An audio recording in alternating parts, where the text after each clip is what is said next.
Continuando a exposição do capítulo 9 de Eclesiastes, hoje nós veremos a partir do verso 4. Eclesiastes 9, a partir do verso 4.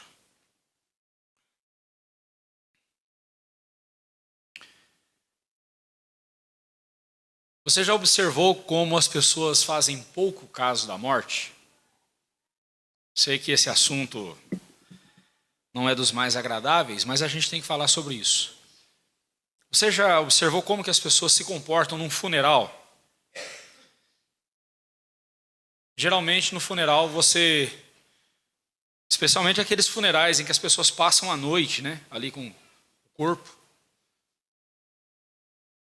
E você vê rodinhas de piada, as pessoas conversando normalmente como se estivessem em qualquer outro lugar.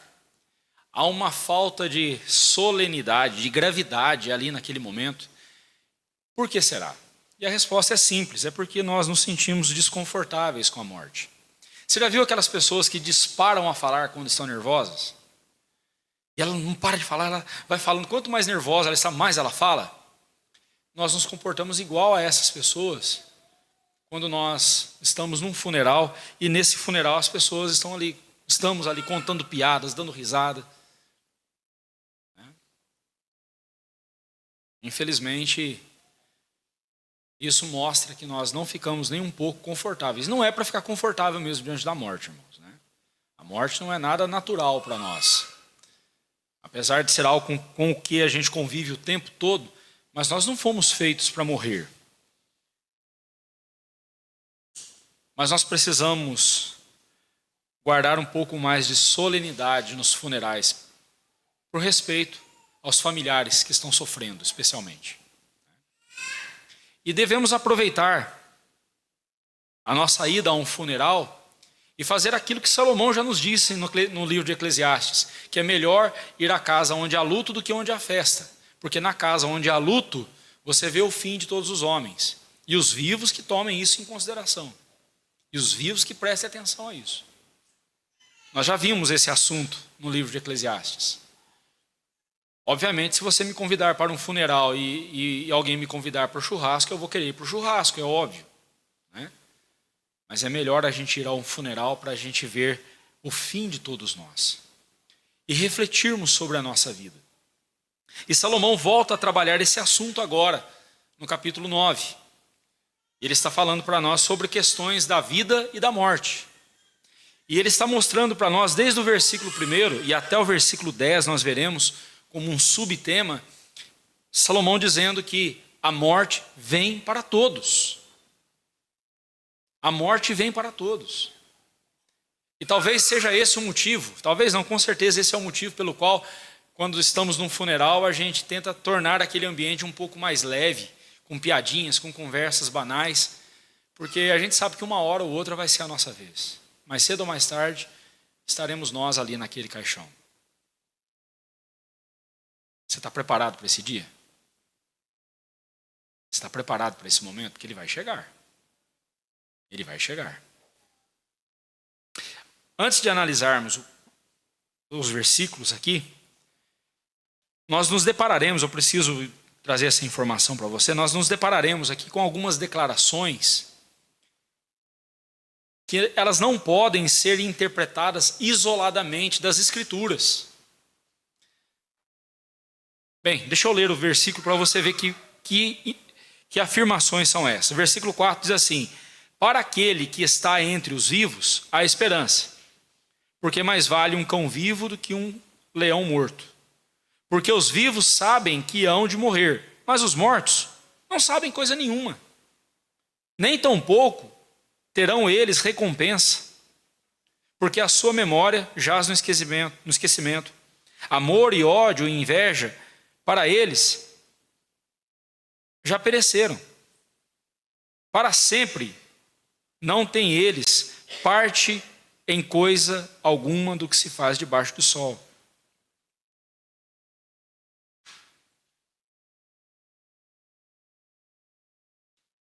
Salomão está dizendo que morreu, acabou.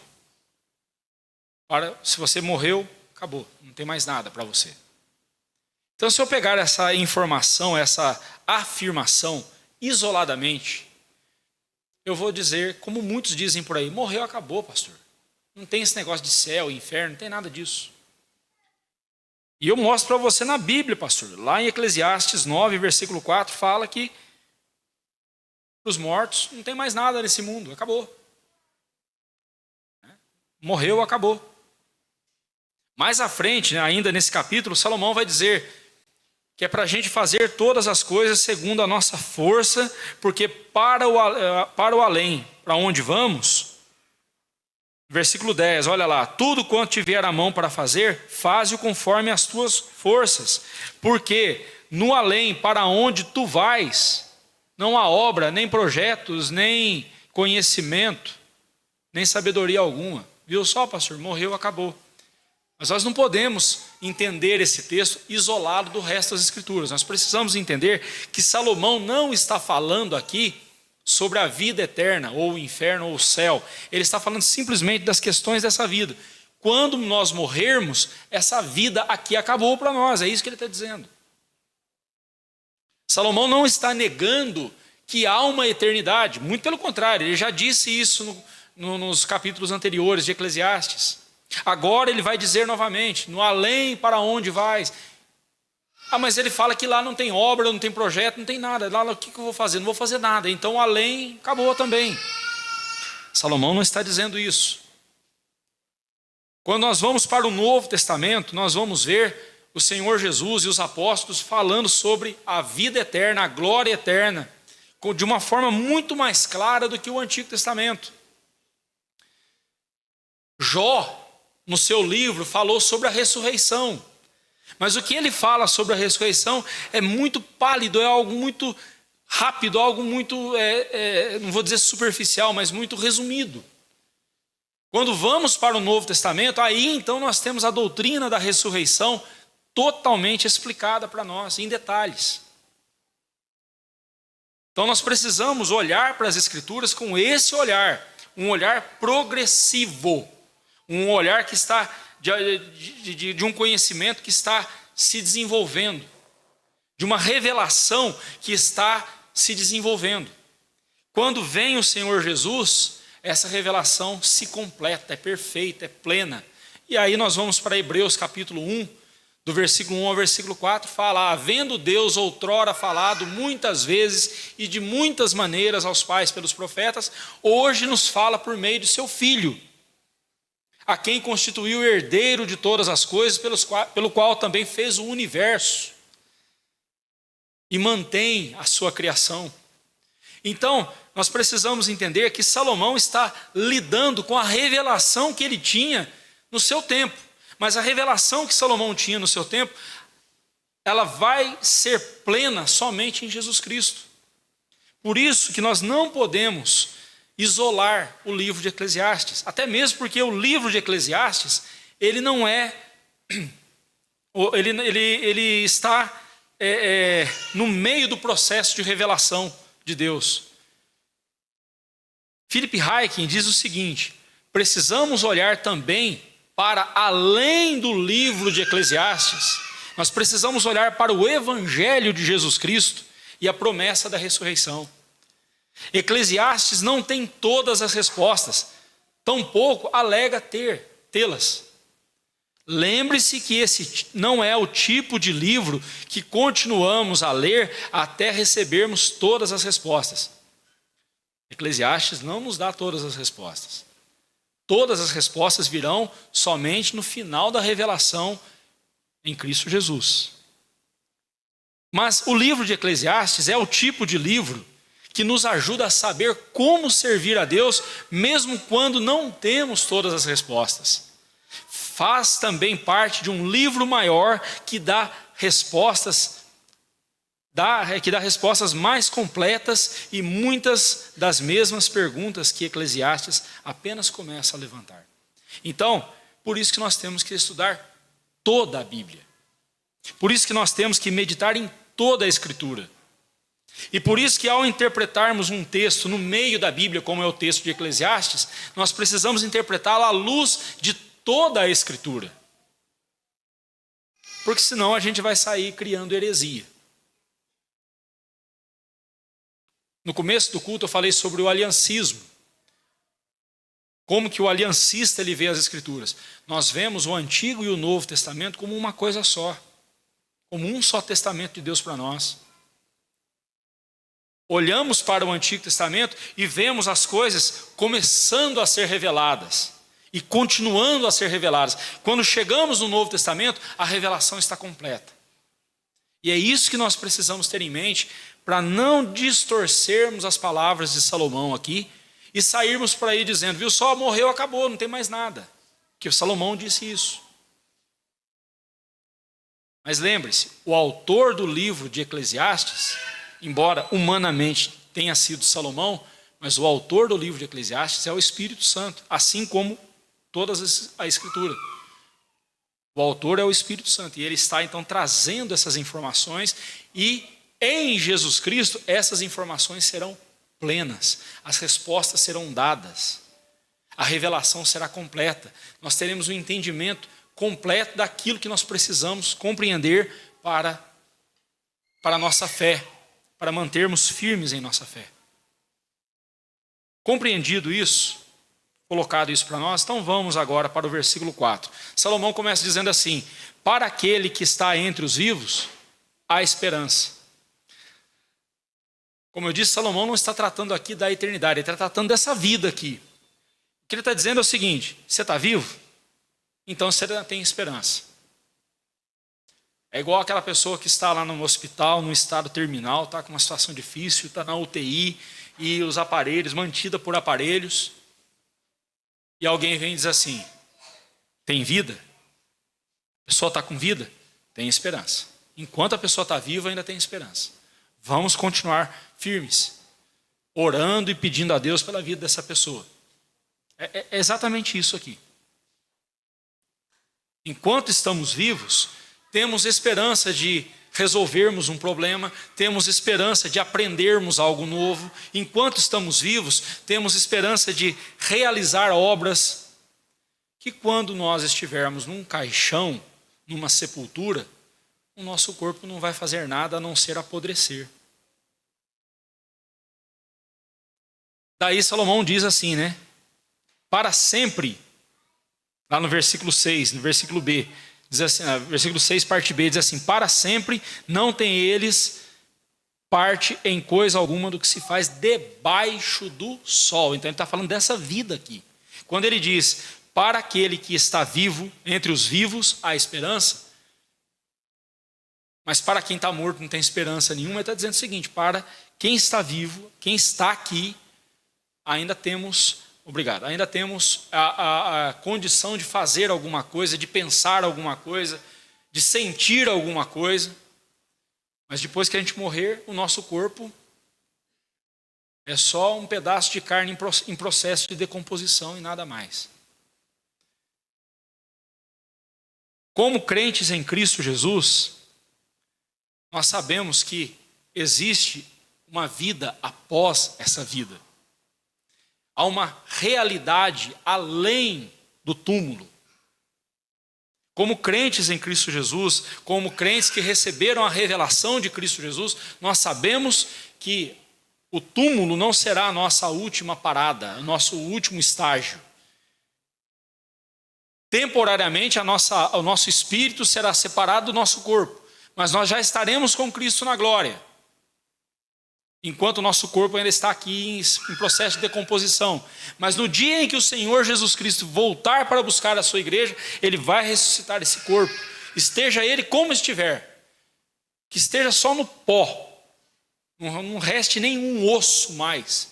Seremos ressuscitados com corpos gloriosos e seremos recebidos na presença de Jesus de corpo e alma. Cristo veio para resgatar também o seu corpo, não só a sua alma. Mas Salomão não está tratando disso aqui, ele está dizendo o seguinte, olha para essa vida, olha para esse mundo aqui, viva, aproveite essa vida, viva para a glória do Senhor. Porque quando a morte chegar, acabou. não tem mais nada para você nesse mundo. Você não vai conseguir fazer mais nada, porque você estará morto. É isso que ele está dizendo para nós. Prosseguindo no verso 4, parte B, ele diz assim: porque mais vale um cão vivo do que um leão morto. Esse ditado aqui é bem interessante, né? Ele por si só já se explica. É melhor você estar ao lado de alguém que pode te ajudar, ainda que esse alguém seja fraco, como um cão, comparado a um leão. Mas é melhor você estar do lado de alguém que esteja vivo também e pode te ajudar de alguma forma, do que você estar ao lado de um leão morto.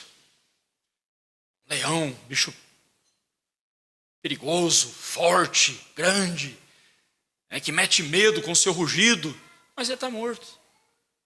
Não vale nada. É só um morto do lado do outro. Só isso. E assim eu vejo muita gente que fica olhando para o passado ao invés de olhar para frente e viver. Quando você deve conhecer pessoas assim, perderam um ente querido, uma pessoa importante na sua vida e vive em função do morto. Aquela mãe que perdeu o seu bebezinho, perdeu o seu filhinho e vive em função do seu filhinho que morreu e esquece que tem mais outros filhos para cuidar. Sim, deve lamentar a morte do que se foi, é claro. Devemos lamentar, sem dúvida alguma. Mas já foi. É um leão morto. Não tem mais nada. Olhe para aqueles que estão ao seu redor e dependem de você. Aproveite a companhia deles. É isso que Salomão está dizendo. É melhor um cão vivo do que um leão morto. É melhor estar ao lado de alguém que esteja vivo, mesmo que seja fraco, mas esteja vivo, esteja ali ao meu lado, me acompanhando, do que estar ao lado de um leão morto. Alguém que foi grande, imponente, mas está morto, não pode fazer mais nada por mim.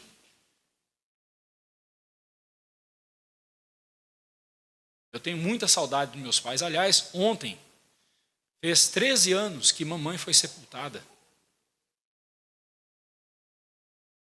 13 anos que minha mãe foi embora para morar com Deus. Não é fácil, claro que não é. Mas já se foi. Eu não vou viver preso a essa memória. Eu vou trazer essa memória comigo e essa memória vai seguir comigo. A memória da minha mãe vai seguir comigo. Mas eu tenho uma família para cuidar. Eu tenho uma filha, eu tenho uma esposa, eu tenho uma sogra. Eu tenho uma igreja. Tenho pessoas vivas que me acompanham. Por mais importante que mamãe e papai foram para mim, mas eles já se foram. Agora eu vou então viver para aqueles que estão vivos comigo e vamos em frente. É assim que tem que ser.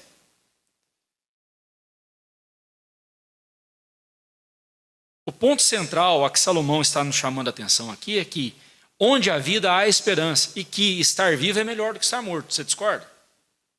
Eu não discordo, não. Eu sei que um dia eu vou morrer. Eu sei que depois da minha morte eu estarei com Cristo na glória. Maravilha, estarei com Ele nos céus. Mas eu quero viver. Eu quero viver.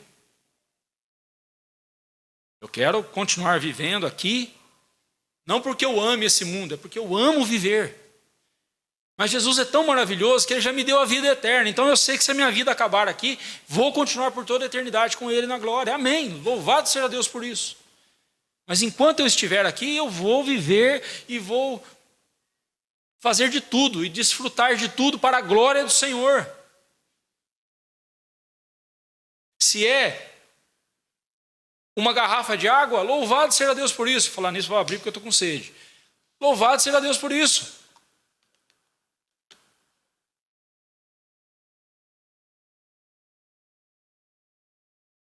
Quanto vale uma garrafa d'água? Depende da circunstância em que você estiver. Se você estiver aqui na cidade, como nós estamos, uma garrafa d'água deve valer o quê? R$2, 3, né? Mas se você estiver num deserto onde não tem água nenhuma, uma garrafa dessa vale a sua vida. Já assistiu aqueles filmes? A pessoa naufragando, né? Está lá à deriva no mar, vários dias num bote, secando lá no sol, parece um pedaço de jabá, né? Um pedaço de carne seca lá, secando no sol, lá, tudo ressecado. Ele olha para o mar, aquele marzão de água ali ao seu redor, e aí dá uns 5 minutos de loucura nele, e vai beber a água do mar e morre mais rápido. Uma garrafinha d'água dessa para ele ali teria um valor inestimável, uma fortuna. Né? É melhor você estar vivo do que estar morto. Porque vivo você consegue fazer, você consegue sentir, você consegue amar, você consegue muitas coisas. Num caixão ou numa cova, você só apodrece. Não tem mais nada para você. Para o seu corpo. Não tem mais nada. Salomão continua no verso 5 dizendo assim: porque os vivos sabem que hão de morrer, mas os mortos não sabem coisa nenhuma. Volto a dizer, nós devemos entender essa afirmação em referência às coisas dessa vida, debaixo do sol, as coisas dessa vida. Um morto, um cadáver, não tem consciência nenhuma. Não tem consciência alguma. E não sabe o que está acontecendo ali. Se as flores que colocaram para ele numa coroa, né, de flores, eram as flores que ele gostava, ele não sabe, não está nem aí. Literalmente, ele não está nem aí. Literalmente. Ali só está um pedaço de carne apodrecendo, só isso.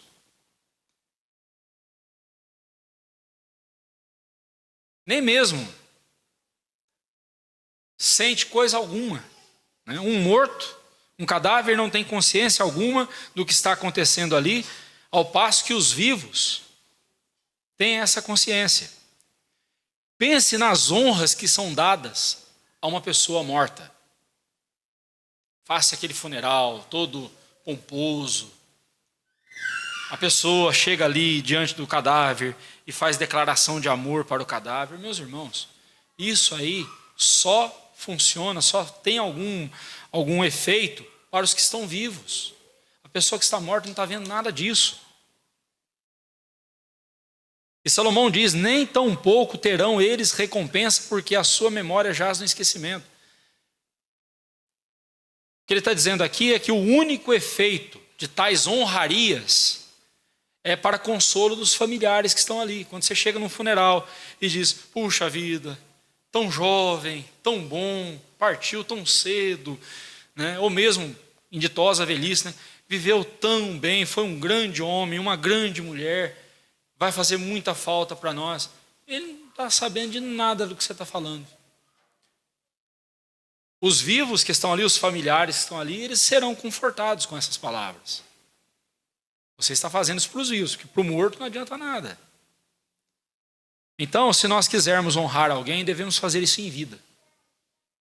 Mas, por favor, não venha com plaquinha para mim, depois de morto, porque eu não vou estar aqui para ver. Vivo também, não adianta vir com plaquinha para mim também, porque eu também não estou preocupado com isso. Não estou buscando homenagem de ninguém.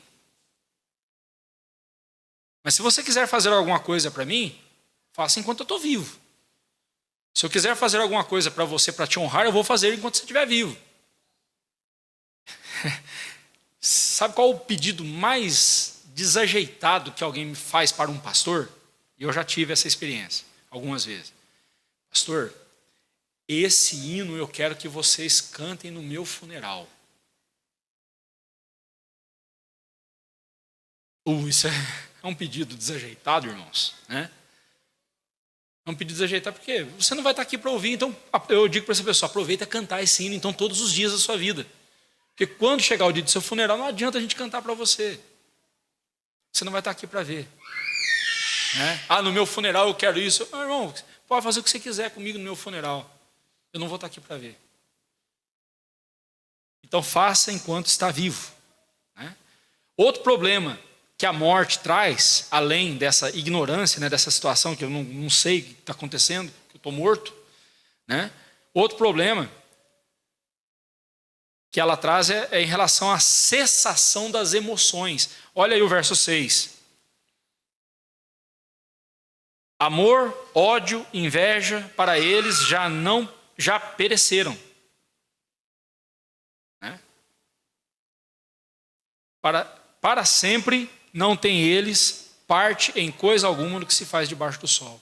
Um cadáver na sepultura não tem qualquer reação, não tem qualquer emoção, não tem sentimento nenhum, é só um pedaço de carne apodrecendo. Eu vou usar uma expressão até desajeitada. Ele não sente nem os vermes comendo ele. Estou falando óbvio, né? Mas é isso mesmo, eu trago obviedades para nós aqui, porque nós estamos como que entorpecidos, não queremos pensar muito nesse assunto. Mas entenda que a oportunidade que você tem de servir a Deus hoje, ela é singular. A oportunidade que você tem de viver para a glória de Deus hoje, é somente hoje. O passado já foi. E quando chegar a morte, nessa vida aqui você não vai fazer mais nada para a glória de Deus. Se você é crente em Cristo Jesus, você estará com Ele na glória eterna, maravilha. Mas esse assunto eu trabalho com você outro dia. Eu estou falando de você aproveitar essa vida para a glória do Senhor. Fazer cada ação sua, cada coisa que você fizer, fazer com o propósito de glorificar a Deus. A verdadeira felicidade para o coração está em obedecer a Deus. Um coração que foi convertido a Cristo Jesus, que foi transformado, salvo por Cristo. A alegria desse coração é agradar a Deus, é obedecer a Deus, é fazer tudo para a glória do Senhor. E aproveitar qualquer oportunidade, enquanto está vivo, de fazer isso, de glorificar a Deus. Seja num projeto pessoal, num projeto grandioso, ou simplesmente passando um café de manhã. Cheirinho de café é bom demais, né? Puxa vida. É bom demais. Ainda mais se for aquele... o Moisés já foi embora. Ainda mais se for aquele café, não, está lá no fundo. Ainda mais se for aquele café, né? Eu não vou falar aqui para não fazer propaganda. Depois, se você quiser, pergunta para o Moisés. É um café delicioso. Aproveite. Faça cada atitude, cada ação sua, algo que glorifique a Deus, enquanto você está nesse mundo. Porque a oportunidade de servir a Deus neste mundo é única. Única. Não existe reencarnação. Não existe esse negócio de uma segunda oportunidade nesse mundo, de você voltar num outro corpo, numa outra vida. Não existe isso. A Bíblia não ensina isso em lugar algum. Isso é mentira que Satanás colocou, é mentira que Satanás pôs na cabeça das pessoas e muita gente acredita nisso. A Bíblia diz que ao homem é permitido morrer uma única vez, depois disso o juízo. Pronto. E vem depois é o juízo. Uma única vez. Não desperdice a sua vida com futilidades. Mas aproveite cada momento da sua vida, por mais simples que ele seja. Aproveite esse momento para a glória do Senhor, para glorificar, para viver para a glória do Senhor.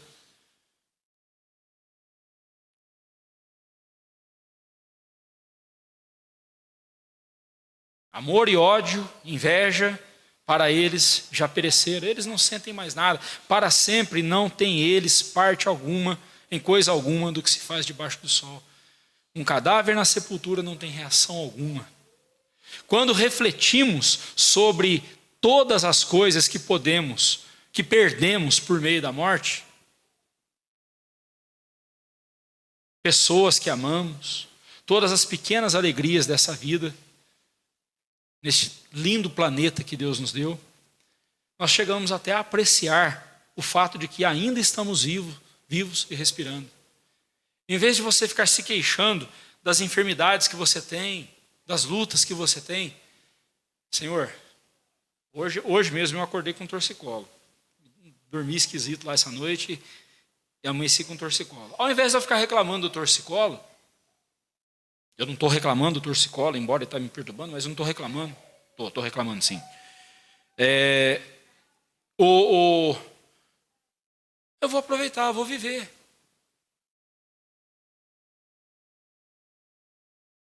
Minha sogra fez postas de pintado ao molho, para o almoço hoje. Pensa numa coisa, só de ver já, né? Só de sentir o cheiro, imagina. Eu não vou repartir com você não vai dar tempo. Se quiser, faça o seu, ou então vamos marcar um dia, a gente faz um para todos nós, né? Mas esse lá é só meu. Mas e se eu chegasse em casa hoje, tivesse arroz, feijão e ovo frito? Eu estaria com a mesma expectativa? Deveria. E se eu chegasse em casa hoje não tivesse arroz com ovo frito, só tivesse arroz? Eu deveria ter a mesma alegria no coração. Senhor, obrigado. Bendito seja o Senhor. É isso que o Senhor me deu hoje? Esse é o maná de hoje? Então, maravilha. Vou em frente. Gratidão, irmãos, alegria. Ao invés de ficar reclamando daquilo que não temos, nós deveríamos entender que uma hora, tudo isso que nós temos agora, não teremos mais. Você já não terá mais o seu filho com você, o seu bebezinho, fofinho, agora já não é mais bebezinho, já vai casar, né?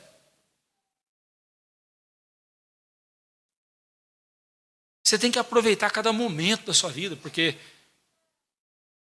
cada momento é único para a glória do Senhor. Mas você não deve aproveitar os momentos para satisfazer as suas vontades, mas sim para glorificar a Deus.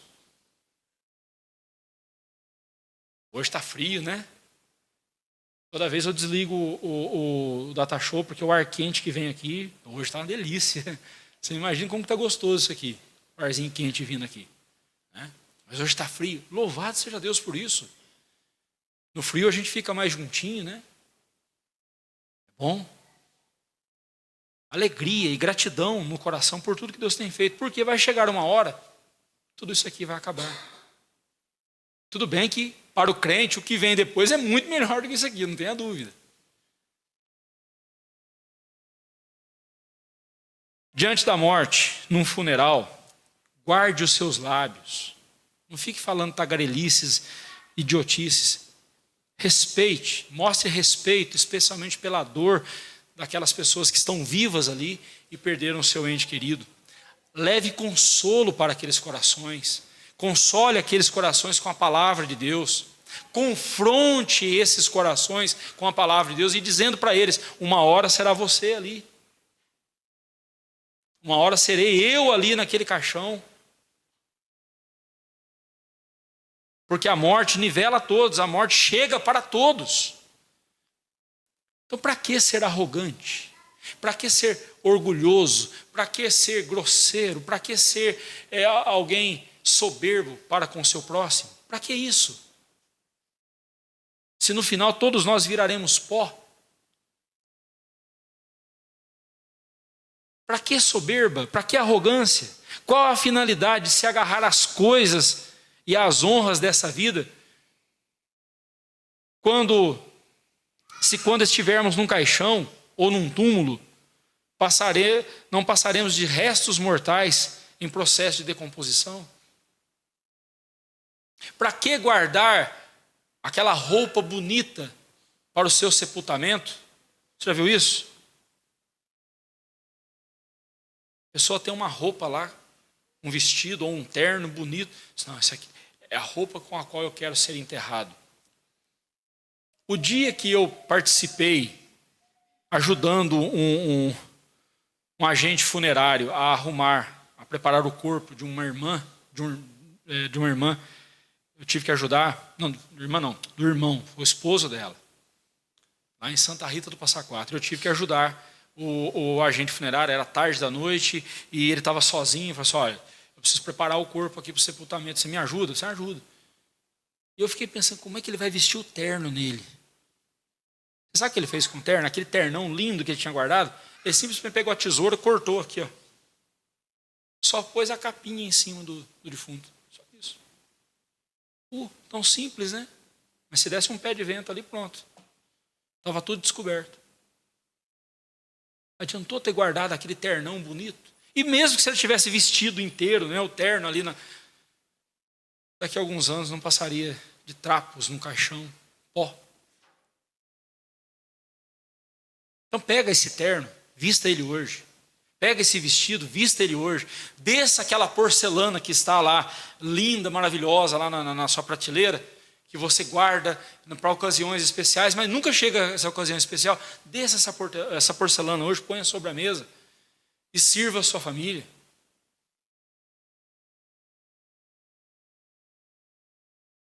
E faça isso com cuidado, porque se ela escapar da sua mão, vai virar 40, né? Vai despedaçar aí, você não vai nem usar. Pare de se agarrar às coisas como se elas tivessem algum valor em si. Coisas nos são dadas para o nosso aprazimento, para o nosso benefício. Então usemos elas.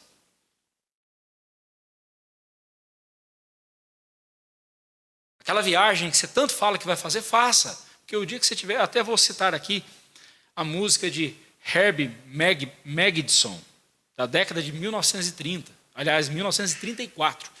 Ele escreveu essa música, a música Enjoy Yourself. Ele diz o seguinte: você fará aquela viagem de navio, aconteça o que acontecer. Suas reservas estão feitas, mas você simplesmente não consegue partir. No próximo ano, com certeza você verá o mundo e realmente viajará. Mas até onde pode ir se você estiver 2 metros debaixo da terra? Ou seja, enquanto você está vivo, você faz plano, eu vou viajar, eu vou fazer isso, eu vou fazer tal coisa. Ok, mas faça. Mas faça. Porque o dia que você estiver debaixo da terra, sepultado, você não vai a lugar nenhum.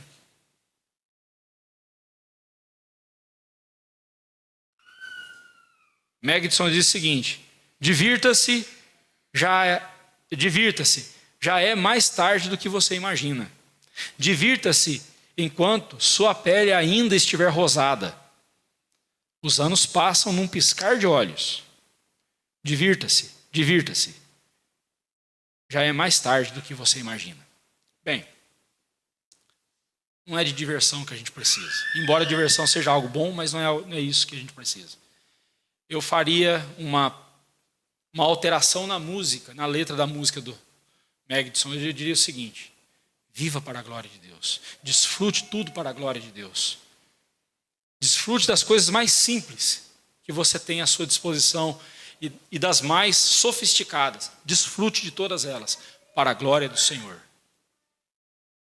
Porque a única oportunidade que você tem de servir a Deus nessa vida é só nessa vida e é só uma vez. Desfrute. Em vez de reclamar daquilo que você não tem e gostaria de ter, louve a Deus por aquilo que você tem e desfrute disso com alegria no seu coração. Por mais difícil que seja a sua vida e por mais que você queira estar na glória eterna, eu quero estar lá, como disse Paulo. Para mim, o morrer é lucro. Viver é Cristo e o morrer é lucro. Estar com Cristo nos céus é lucro para mim. Eu quero estar lá, sim. Mas seja agradecido a Deus por ainda estar vivo. Ainda que com um reumatismo aqui, uma artrose ali, um bico de papagaio nas costas, né? Um torcicolo te atrapalhando, não importa. Viva para a glória de Deus, desfrute. Faça tudo isso para a glória de Deus. Vivos respiram, se movem, amam, têm sentimentos, podem louvar a Deus, podem se relacionar com outras pessoas. Mas cadáveres na sepultura não sabem nada, não fazem nada e nem reagem aos vermes que eles estão comendo. Não sabe de nada. É só mais um objeto apodrecendo. Trate a morte como um assunto mais importante da sua vida. Sim, o assunto mais importante da sua vida é a morte. Porque desde o momento em que você começou a ser concebido no ventre da sua mãe, você já estava caminhando para a morte. A morte é inevitável, ela virá. quer você tenha saúde para dar e vender, atletas também morrem. Quer você esteja velhinho, já andando ali com andador, com toda dificuldade, a morte virá. Não importa a condição em que você se encontrar, viva para a glória de Deus. Trate a morte como o assunto mais importante da sua vida. E você está preparado para essa hora quando ela chegar? Não estou falando de você olhar para trás e dizer assim: Senhor, valeu a pena. Eu vivi 90 anos. Eu já posso partir porque agora eu já vivi tudo que tinha de viver. Não, o crente não olha para trás, o crente olha para frente. Ele diz assim: Senhor, vem me buscar, porque eu sei que a glória eterna que me aguarda é infinitamente melhor. Me leva, Senhor. Mas enquanto ele não fizer isso, louve a Deus por cada oportunidade que você tem de respirar. Ainda que você esteja respirando com dificuldade por causa de uma pneumonia. Louve a Deus por cada garfada que você conseguir levar à boca, ou mesmo aquela que você não conseguir levar, e alguém vai levar à sua boca porque você não consegue mais se movimentar. Louve a Deus por isso. Porque enquanto você estiver vivo, ainda há esperança. E eu falo agora especialmente para aqueles que não têm a certeza da salvação. Enquanto você está vivo, há esperança de você ser convertido. Há esperança de Deus alcançar você com a sua graça e salvar você. Enquanto você está vivo, tem esperança. Não caia nessa fala que muitos falam por aí. Quando eu morrer e estiver diante de Deus, se Ele achar que eu mereço entrar no céu, então eu entrarei. Se Ele achar que eu não mereço, fazer o quê? Fazer o quê? Você sabe o que isso significa? Significa o inferno. Significa o tormento eterno. Depois em casa, essa semana, leia a carta aos Hebreus e anote todas as vezes que aparece a expressão o dia que se chama hoje. E você vai ver que o autor aos Hebreus está nos dizendo que o dia que se chama hoje é o dia da sua salvação, é o dia de você ser convertido a Cristo Jesus. E se você ainda não tem a certeza da sua salvação, clame: Jesus, Filho de Davi, tem misericórdia de mim, me salve, me salva, Senhor, tem misericórdia de mim. E aquele que invocar o Senhor Jesus será salvo, é promessa dele. Aquele que invocar o nome do Senhor Jesus será salvo. Se você invocar o nome do Senhor Jesus, você pode ter a certeza de que Ele vai salvar você. Mas se você o invocar como seu Senhor, como seu Salvador: Senhor, tem misericórdia de mim. Senhor, eu não tenho nada em mim que eu possa fazer para ser salvo. A única forma de ser salvo é pelo Senhor, pela tua misericórdia. Me salva, Senhor. Se você fizer isso, você será salvo. E enquanto a glória eterna não chegar para você, você vai viver cada dia da sua vida com a doce companhia do Senhor Jesus. E não há companhia melhor do que essa. Você terá o Espírito Santo de Deus habitando em seu coração, enchendo você da verdadeira alegria, da verdadeira esperança. Pense nisso. Enquanto há vida, enquanto você estiver vivo, você tem esperança. Depois da morte, não há mais esperança para você. Se você não rendeu a sua vida hoje a Cristo Jesus e deixar para fazer isso depois da sua morte, não haverá esperança alguma para você. Que Deus tenha misericórdia de cada um de nós aqui. Aqueles que já foram salvos e agraciados pela salvação, sejam fortalecidos na fé. Aqueles que ainda não foram e estão aqui entre nós e não foram salvos ainda, sejam salvos, sejam agraciados com a misericórdia de Deus e salvos para que tenham a verdadeira vida, a vida eterna em Cristo Jesus. Amém.